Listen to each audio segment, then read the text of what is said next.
1+1+2 dumbbell strict press. It's a combination of a couple exercises we have already done. We're very familiar with 1+1+2 dumbbell bench. We've done that several times in several other cycles.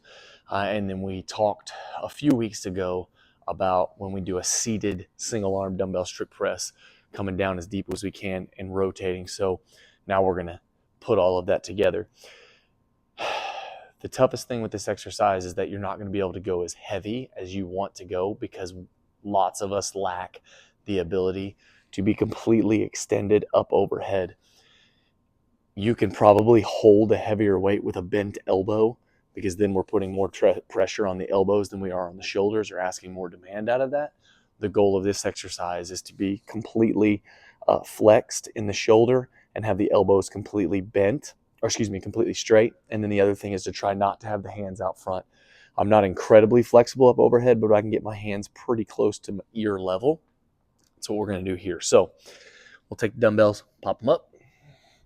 We're going to try not to lean back with our low back. We're going to squeeze our butt, lock our elbows out, bring one way down, press it up, other one way down, press it up, both down, press it up.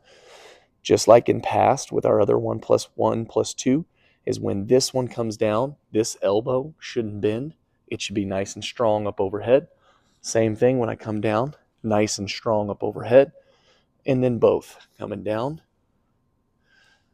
and pressing back up.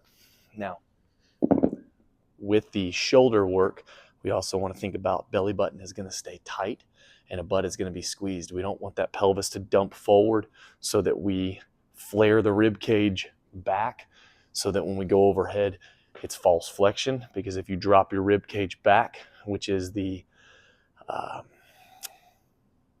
caused by pelvis rolling forward, it's because you're trying to, from a side angle, if the rib cage goes back and the arm goes up overhead, if you can see from my little hand figure, if this is your rib cage and this is your arm, you're not actually at full flexion. If your rib cage is up and then your arm is all the way up, now you're all the way at full shoulder flexion. So squeeze your butt, squeeze your core, start light, really focus on trying to get up overhead and squeezing the elbow as tight as you can.